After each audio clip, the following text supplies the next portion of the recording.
மங்கையிடம் கொண்ட பிரான் மலர் கழல்கள் வாழ்த்தி மலர் மங்கையருண் சித்திரியே மணந்த விடமிது கண்டி தங்குமிது திருவேட்ட நகரனும் தனி நாமம் எங்குமெடு திசைக்கு தலமெய்தியதே சான்றாமால்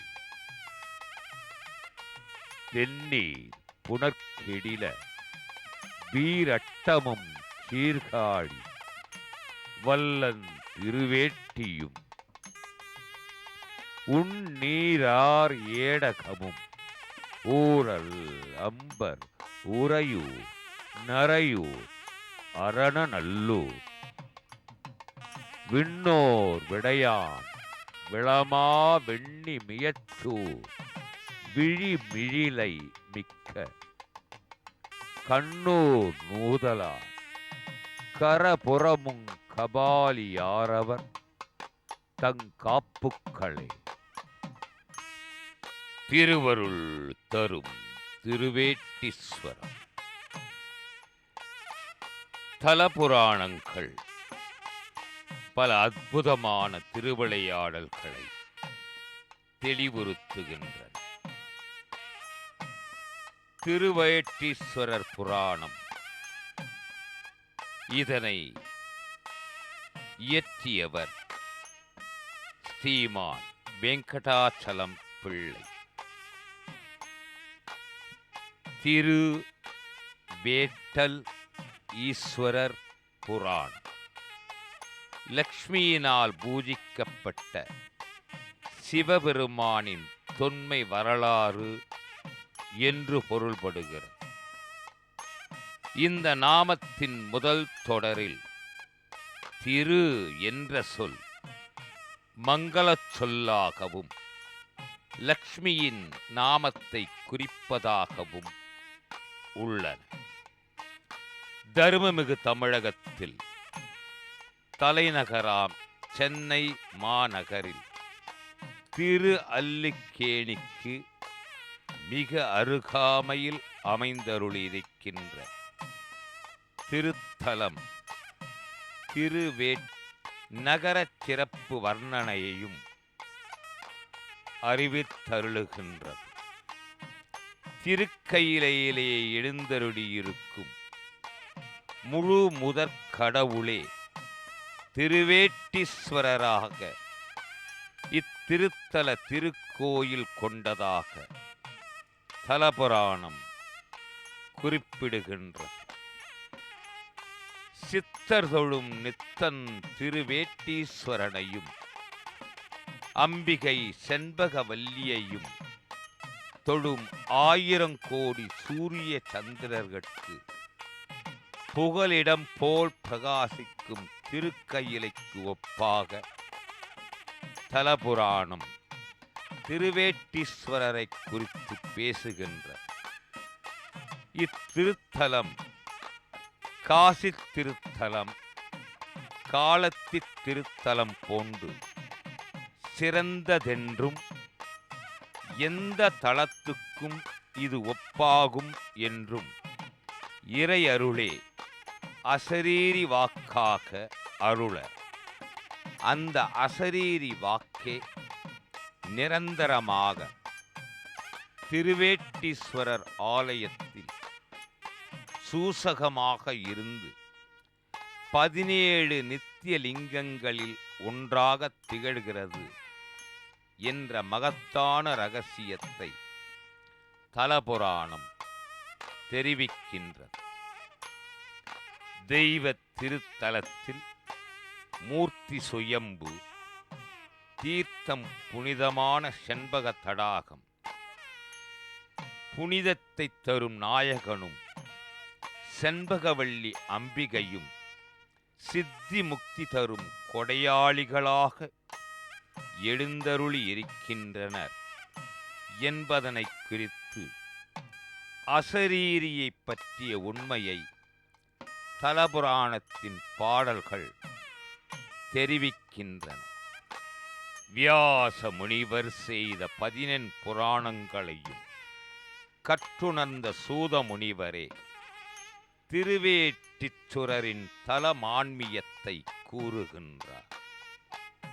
திருவேட்டிச்சுரத்தை தொழும் முனிவர்கள் அனுஷ்டான பலத்தினால் சுவானுபூதி அடைவர். இல்லறத்தவர்கள் அறம் பொருள் இன்ப வீட்டை பெறுவர். முடிவில் சிவானுபவத்தையும் அடைவர். திருவேட்டிச்சுரர் சந்நிதியில் அடிபணிந்து வணங்குபவர் பவத் தொடக்கத்தை தீர்த்து கொள்வர்.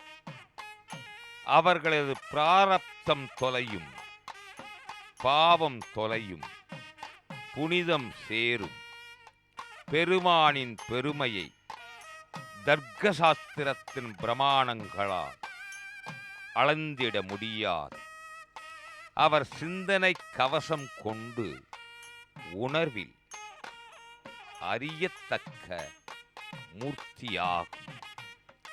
அனைத்துமே சிவம் என்பதனை கொண்ட சைவ சித்தாந்தத்தின்படி இத்திருத்தலம் அமைந்தருளி இருக்கின்றது. இத்திருத்தலத்தை வலம் வருவதே சிறப்புமிக்க தவமாகும். என்ன பாதகம் செய்திடனும் அவை பஞ்சாய் பறந்திடும். திருவேட்டிச்சுரனை தரிசியாத ஜன்மம் ஜன்மமே அல்ல. இத்திருத்தலத்தில் எல்லா ஜீவர்களுக்கும் ஓய்வு உள்ளது. அவர்கள் இம்மையிலும் இந்த உலகத்திலும் நன்மையே பெற்று நல்விதமாக தம் வாழ்க்கையை அமைத்துக் கொள்வார். திருவேட்டிச்சுரனை தொழும் பயனை அற்புதமாக திருவேட்டீஸ்வரர் புராணம் கூறுகின்றது. அடியார்கள் குற்றம் செய்யும் குணமெனக் கொள்ளும் குணமுடையவர் பெருமான். பித்தன் என்றாலும் ஏற்பவர், அன்பருக்கு அன்பனானவர், அல்லாதார்க்கு அல்லாதானாயும் நிற்பவர். வழிபடுபவர்கள் துன்பம் நீங்கி பிறவி பிணியையும் நீக்கிக் கொள்வர். அம்பிகை செண்பகவள்ளி சமேத திருவேட்டீஸ்வரரை தொழுத பக்தர்கள் என்றும் இன்புற்று வாழ்வர் என்று மங்களமாக திருத்தல புராணம் முடிகின்றது. அனைத்து புராண சரித்திர வரலாற்றினை பெற்றது திருவேட்டீச்சுரர். மிக பழமையான திருக்கோயில். இத்திருக்கோயில் 7ஆம் நூற்றாண்டில் இருந்துள்ளதாக அறிய முடிகின்றது. தேவார திருப்பதிகங்களில் அப்பர் பெருமானான திருநாவுக்கரசரின் காப்பு திருத்தாண்டகத்தில் இத்திருக்கோயில் குறிப்பிடப்பட்டுள்ளது. எனவே இது தேவார வைப்புத்தலம் என்று போற்றப்படுகின்றது. சுமார் 500 ஆண்டுகளுக்கு முன்னர் பசு ஒன்று ஒவ்வொரு நாளும் சிவலிங்கத்தின் மீது பால் சுரப்பதை கண்ணுற்று மக்கள் சுயம்பு லிங்கமாக இருந்த லிங்கத்தின் மீது வெட்டுக்காயம் இருந்ததால் திருவேட்டீஸ்வரர் என அழைத்து திருக்கோயிலை எழுப்பி உள்ளதாக அறிய முடிகின்றது. இத்திருத்தலத்திற்கு மிக அருகில் ஓடிய செண்பக ஓடையில் சுயம்புவாக கிடைத்த அம்பிகை ஸ்ரீ செண்பகாம்பிகையை இத்திருக்கோயிலில் பிரதிஷ்டை செய்துள்ளனர். அலைமகளாம் ஸ்ரீதேவி லக்ஷ்மி தாயார் பகவானை திருமணம் புரிய இத்திருத்தலத்தில் எழுந்தருளியுள்ள இறைவனை நோக்கி தவம் புரிந்ததால் இத்திருத்தலத்திற்கு திருவேட்டகம் என்ற திருநாமம் வழங்கலாயிற்றாம். மற்றைய திருத்தலங்களில் தலப்பெயரே சுவாமிக்கு வழங்கப்பட்டாலும் வேறு திருநாமம் அமைந்திருக்கும். ஆனால் இத்திருத்தலத்தில் திருவேட்டீஸ்வரர் என்ற திருநாமம் மட்டுமே அமைந்தருளி இருக்கின்றது. இன்றும் இத்திருக்கோயில் அர்த்தசாம பூஜைக்கு ஆற்காடு நவாப் வம்சத்தாரால் பால் வழங்கப்படுகிறது. மூலவப் பெருமானான திருவேட்டீஸ்வரர் மீது பங்குனி மாதம் முதல் வாரத்தில் கதிரவனின் ஒளிக்கதிர் விழுவது சிறப்பு அம்சமாகும். இத்திருக்கோயிலை நினைத்து வழிபட்டாலே போதும், பக்தர்கள் காரிய சித்திகள் அனைத்தும் அடைவர் என்பது புராண வரலாறு ஆகும். இத்திருக்கோயிலில் கணபதி, ஆறுமுகர், மகாவிஷ்ணு, சுதர்சனர், மகாலட்சுமி, மகா சரஸ்வதி போன்றோருக்கு தனித்தனி சன்னதிகள் உள்ளன. அருள்மிகு செண்பகாம்பிகை உடனுரை அருள்மிகு திருவேட்டீஸ்வரர் திருக்கோயிலில் அற்புதமான தெப்பக்குளம் உள்ளது. தெப்பக்குளத்தை சுற்றியுள்ள கிழக்கு கோபுரம், மேற்கு கோபுரம் உள்ள சுவர்கள் புதிதாக அமைக்கப்பட திருப்பணிகள் அமைந்துள்ளன. ஒரு திருக்கோயிலுக்கு பக்தர்கள் செய்ய வேண்டிய கடமை திருப்பணிகளே ஆகும். திருவருள் தந்தருளும் திருவேட்டீஸ்வரர் திருக்கோயிலுக்கு திருப்பணிகளுக்கு பக்தர்கள் ஆற்ற வேண்டிய கடமைகள் அதிகமாக உள்ளன. தருமமிகு தமிழகத்தில் தலைநகராம் சென்னை பட்டினத்தில் திரு அல்லிக்கேணிக்கு மிக அருகாமையில் சிவபிரானின் திருக்கோயில் திருவேட்டீஸ்வரர் திருக்கோயிலாக திருவருள் தந்தருளுகின்றது. சென்னை மாநகரத்தில் இத்துணை பெரிய திருக்கோயில் அமைந்தருளி இருப்பதை பக்தர்கள் அனைவரும் தரிசனம் செய்து வளமும் நலமும் பெற்று வாழ்வாங்கு வாழ்ந்திட வேண்டும் என்றே அழைக்கிறது திருவேட்டீஸ்வரம். தொண்டை நாட்டில் சிறந்து விளங்கும் திரு ஒற்றியூர், திருமயிலை எனும் திவ்ய திருத்தலங்கள் இரண்டினுக்கும் இடையில் பிரகாசிப்பதாய் அமைந்துள்ளது திருவேட்டு நகர் எனும் திருவேட்டீஸ்வரம். இத்தலம் அற்புதமான திருத்தலம் என்பதில் எவ்வித சந்தேகமும் இல்லை. இத்திருத்தலத்தின் தலச்சிறப்பு இங்கு சிவபிரான் வேடுவ ரூபமாக எழுந்தருளி அர்ஜுனனுக்கு பாசுபதாஸ்திரம் அருளியது என்பதாகும். வேடுவ ரூபமாக எழுந்தருளி சிவபெருமான் தவம் புரியும் அர்ஜுனனை விளையாட்டாக போருக்கு அழைத்தாராம். அர்ஜுனன் பெருமானின் உண்மை உருவை அறியாது தன் வில்லால் சிரசில் அடித்தானாம். இதன் அடையாளமாக இன்றும் சிவலிங்கத்தின் சிரசில் ஒரு பிளவு இருப்பதை தரிசனம் செய்யலாம்.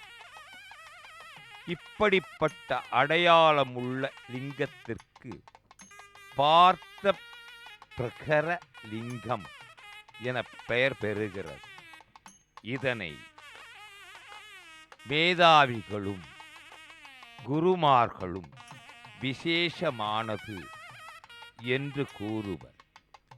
திரு அல்லிக்கேணியில் திருமால் பார்த்தனுக்கு தேர்ப்பாகனாக இருந்து மகாபாரத யுத்தம் நடத்தினதால் அவருக்கு நாமம் பார்த்தசாரதி.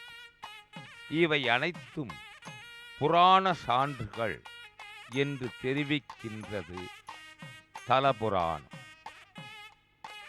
இத்திருத்தல மூர்த்தியின் சிறப்பு, இங்கு இருக்கின்ற லிங்கம் சுயம்பு அடிப்பாறையின் மேல் வெளிப்பட்டதாகும். அம்பிகை செண்பக வனத்தில் தவம் புரிந்து பெருமானை திருமணம் புரிந்ததால் செண்பகவல்லி என்ற திருநாமம். சுமார் 300 ஆண்டுகளுக்கு முன்னர் இத்திருக்கோயில் எடுக்கப்பட்டதென்றும் அதன் பின்னர் திருமயிலையில் வசித்த வேளாண்மைக்குடி பெருமகன் சமுத்திர முதலியாரால் விரிவாக கட்டப்பட்டதென்றும் அறிய முடிகின்றது.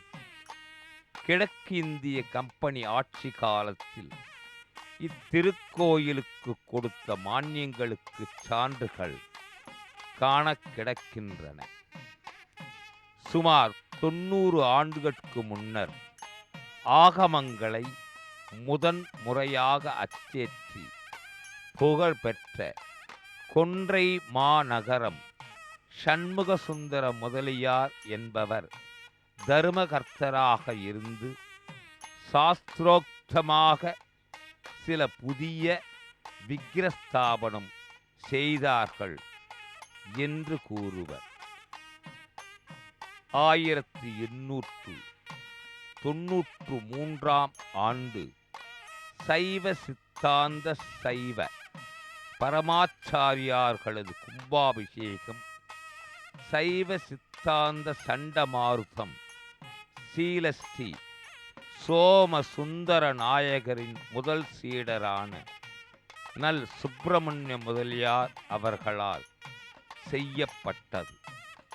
அஷ்டபந்தன கும்பாபிஷேகங்கள் சிறப்பாக நடந்துள்ளன. இத்திருக்கோயிலின் வரலாற்று தொகுப்புகள் பல ஓமைகளுடனும் ஆதாரங்களுடனும் காணப்படுகின்றன.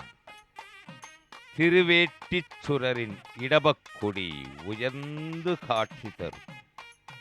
பஞ்சபூத திருத்தலங்களின் பெருமை சொல் பொருளுக்கு அடங்காதது போல் இத்திருத்தலத்தின் மகிமையும் சொல்லொணாதது, வார்த்தைகள் இல்லாதது. மயிலை சண்முக கவிராயரது சாற்றுக்கவியிலிருந்து இப்புராணம் வடமொழியிலிருந்து ஆக்கப்பட்டது என்று தெரிய வருகின்றது. பெருமைகள் பல, பெருமானின் அருமைகள் பல பல. அம்பிகை செண்பகவல்லியின் அருள் அனைத்து அடியார்களுக்கும் அமையும். திருவேட்டீச்சுரம் நித்தியன் பூரணன் ஏகன் நின்மலன் இனிதனாகும் சத்தியன் கேவலன் யசவன் திருக்கூடஸ்தன் சுத்தமா தானான தன் சாட்சி ஜோதியா ஆன்மாவான இத்தனை பெயரை வாய்ந்த திருவேட்டி ஈசன் நற்றளமே. இறைவனின் இலக்கணங்கள் இலக்கணங்களுக்குள்ளே இலக்கணமாக எழுந்தருளியிருக்கின்ற இறை அருள். அதிலும் சென்னை மாநகரில் அருள்மிகு செண்பகாம்பிகை உடனுரை அருள்மிகு திருவேட்டீஸ்வரரை தரிசனம் செய்தார் அதைவிட வாழ்வில் வேறு பேறு பெற்றிட இயலாது என்பதனை தலபுராணம் மூலமாக உணர்ந்திட முடிகின்ற பக்திக்கு ஆதாரமாக அமைவது உணர்வு ஒன்றே. உள்ளபூர்வமான உணர்வு இல்லையெனில் இறையருளின் கருணையும் இல்லை என்றே கூறலாம். திருவேட்டீச்சுரம் சிவபெருமானின் திருக்கோயில் வாழ்வும் புத்தொளி சேர்க்க வளமார் திருவாக்க பெருமான் திருவுக்கு திருவாக திருமறையின் உருவாக திருஞானத்தின் சுவையாக திருவருள் வேட்கைக்கு உட்பட்டவராக திருவேட்டீச்சுரப் பெருமானாக எழுந்தருளி இருக்கின்றார். அன்னை செண்பகம் ஐயன் திருவேட்டீச்சுரர் தரிசனம் செய்ய புனிதம் சேரும். புண்ணியமே வாழ்வெல்லாம் காவியமாய் கூறும் என்ற உண்மையை உணர்ந்திட ஒரு நாளேன் ஒரு நேரமேன் திருவேட்டீச்சுரரை தரிசனம் செய்து பயன் பெறலாம். பல இகபர சுக நலம் பெறலாம். அருள்மிகு செண்பகாம்பிகை உடனுரை அருள்மிகு திருவேட்டீஸ்வரர் திருக்கோயிலின் தரிசனம் சைவ சமயத்தின் தரிசனம் எனினும் மிகை ஆகார். திருக்கயிலாயத்தில் பெருமானை தரிசனம் செய்வது போல திருவேட்டீச்சுரப் பெருமானையும் பக்தர்கள் தரிசனம் செய்யலாம். ஓம் ஸ்ரீ குருப்யோ நமः. ஹரிः ஓம் பூர்ணமதः பூர்ணமிதம் பூர்ணாத் பூர்ணமுதச்யதே பூர்ணஸ்ய பூர்ணமாதாய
गणपतिगं हवामहे कविं कवीनामुपमश्रवस्तमम् ज्येष्ठराजं ब्रह्मणां ब्रह्मणस्पत आनः शृण्वन्नोतिभिः सीदसादनम् ॐ श्रीमहागणपतये नमः। आतार्याय च लाद्याय च नमः षष्ट्याय च फेन्याय च नमः सिकत्याय च प्रभात्याय च. நான் காக்காவை பார்த்தேன்னா ஒரு உண்டை சாதம் போட்டோம்னா உடனே அது தான் உண்டியே சாப்பிடாது. இவா விஞ்ஞானிகள்லாம் சொல்கிறா அது ஏதோ ஒரு ஆனந்தத்தில் காக்காவுக்கு உணவை பார்த்த உடனே அது ஒரு ஆனந்தத்தில் ஒரே கத்துறது, உணவு கிடச்சது கத்துறது, அதனால் தன்னுடைய இனத்தை இப்போ நீ சாப்பிட்றதுன்னு விஞ்ஞானிகள்லாம் சொல்கிறான். ஆனால் நம்மளுடைய ஞானிகள்லாம் அப்படி பார்க்கல. காக்கை பார்த்தேன்னா ஒரு உணவு கிடச்சிதுன்னா தன்னுடைய இனத்தை எல்லாரையும் கூப்பிடுமா, கூப்பிட்டு எல்லாரோடையும் பகிர்ந்து சாப்பிட்றது. அதனால தான் கவிஞர்கள்லாம் சொல்லும் பொழுது காக்கையை போல் இருக்கணும், பகிர்ந்து உண்ணணும் அப்படிலாம் சொல்லியிருக்கா. ஆனால் மற்ற மிருகங்கள் நாயெல்லாம் பார்த்தீங்கன்னா ஒரு உணவு கிடச்சிதுன்னா சண்டை போட்டுகிட்டே தான் இருக்கும். ரெண்டுமே போய் சாப்பிடாது. எங்கேருந்தோ ஒரு நாய் வரும், அதை சாப்பிட்டு போயிடும். அதனால் உணவிடுதல்ன்றது ஜீவராசிகளுக்கு அனைத்து ஜீவராசிகளுக்கும் அளிக்கிறதுன்றது ஒரு வழக்கம், ஒரு தர்மம், அதை அவசியம் செய்யணும். ஆனால் காக்கைக்கு ஒண்டி பிரதானமாக எதனால் சொன்னான்னா இந்த பித்ருக்களை பற்றி சொல்லும் பொழுது சொல்கிறா. பித்ருக்களுக்கு பிண்டம் வைக்கிறதுன்னு ஒரு சம்பிரதாயம்.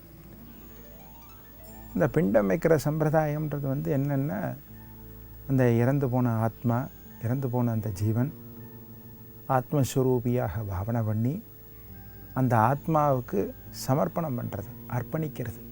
அதுதான் அந்த பிண்டத்துடைய தாத்பரியம். எல்லா இந்த திவசம் கொடுக்கறச்சு எல்லா நிகழ்ச்சியும் முடிஞ்சு கடைசியாக இந்த பிண்டத்தை போடுவாள். அப்படி அந்த பிண்டத்தை போடும் பொழுது, அர்ப்பணிக்கும் பொழுது அந்த அதாவது அதோடைய சுரூபமாகவே அதை பாவனை பண்ணி சமர்ப்பணம் பண்ணி அதுக்கு உரிய மந்திரங்கள்லாம் ஜபிச்சு அதை எடுத்துகிட்டு போய் யாரும் படாத இடத்துல போடுவாள். அப்படி போடும் பொழுது அதை காக்கைக்கு போடணுன்ற ஒரு வழக்கம் எதுக்கு எடுத்துன்னு வந்தால்தான் காக்கை பகிர்ந்து உண்றதுனால தான். அது எல்லாருக்கும் கொடுத்துட்டு சாப்பிட்றதுனால அந்த ஜீவனை ரொம்ப ஒரு முக்கியத்துவம் கொடுத்து நம்ம பெரியவாள்லாம் பார்த்துருக்கா. அதனால தான் காக்கைக்கு சமர்ப்பணம் பண்ணுறது, காக்கைக்கு உணவு விடுறதுன்றது ஒரு வழக்கமாக கொண்டுருக்கா. இதே காசியில் போய் பார்த்தேன்னா அங்கே தேவதைகள்லாம் பித்ருக்கள்லாம் சூக்ஷ்ம ஸ்வரூபத்தில் வராலாம். அதனால் அங்கே காக்கையே பார்க்க முடியாது. அதனால தான் காசியில் போய் பண்ணக்கூடிய பித்ரு காரியங்களுக்கெல்லாம் உயர்ந்த சக்தி இருக்குதுன்னு சொல்கிறான். ஏன்னா அங்கே பித்ருக்கள்லாம் வாசம் பண்ணிட்டு இருக்காளாம். காசி, கயா, ஹரித்வார் இங்கெல்லாம் சூக்ஷ்ம ஸ்வரூபத்தில் இருக்காளாம். அவன் நேரடியாகவே அந்த ஜீவன்கிட்ட வாங்கிப்பாளாம், காத்துன்னு இருக்கான்னு சொல்கிறான். அப்படி வந்தது தான் இந்த காக்கைக்கு உணவிடுதல் வழக்கம்ன்றது. அதோடு மட்டும் இல்லை, ஒரு கிரகம் இருக்குது, ஒரு வீடு இருக்குது, கண்ணுக்கு தெரியாமல் ஏதாவது ஒரு தர்மங்கள் பண்ணோம். அது மாதிரி நம்ம பிரிவாலாம் வச்சுருக்கா. எழுந்து காரத்தால் ஒரு கோலம் போடுறோம். இப்போல்லாம் ஸ்டிக்கர் போட்டு ஒட்டியிருக்கா. வேதனைக்குரிய விஷயம். கோலம் போடணும்னு ஒரு சம்பிரதாயம் வச்சுருக்கா. அந்த கோலமும் எப்படி அரிசி மாவில் போடணுன்றா. இந்த அரிசி மாவில் போடும் பொழுது எறும்பு, சின்ன சின்ன ஜீவராசிகள்லாம் அதை சாப்பிட்றது கண்ணுக்கு தெரியாமல் ஒரு தர்மம். அதே மாதிரி சாதம் கலையரைச்சே பார்த்தீங்கன்னா பிடி அரிசின்னு சொல்லுவாள். நம்ம பாட்டி, அம்மா அவெல்லாம் பண்ணுவாள். என்ன பண்ணுவாள், அரிசியை கலையும் பொழுது ஒரு பிடி சுவாமிக்குன்னு எடுத்து வச்சுருவாள். அது பிடி அந்த அரிசி சேர்ந்த உடனே எடுத்து போய் கோவிலில் கொடுத்துருவாள். அது ஒரு கண்ணுக்கு தெரியாத ஒரு தர்மம். அதே மாதிரி சமைச்ச உடனே அந்த சமைச்ச சாதத்தை சுவாமிக்கு சமர்ப்பணம் பண்ணிட்டு தான் சாப்பிட்றது. சுவாமிக்கு நிவேதனம் பண்ணாத எது சாப்பிட்டாலும் அது நமக்கு உடம்புல ஒட்டாது. அதனால தான் சுவாமிக்கு நிவேதனம் பண்ணி சாப்பிட்ணுன்ற ஒரு சம்பிரதாயத்தை நம்ம பெரிவாக வச்சுருக்கா. அப்படி நிவேதனம் பண்ண சாதத்தை ஏதாவது ஒரு உயிர்களுக்கு கொடுக்கணும். நம்மளை மாதிரி இருக்கக்கூடிய ஒரு உயிர்களுக்கு கொடுக்கணும். அதில் எது உயர்ந்த உயிர் எடுத்துட்டான்னா காக்கை தான்.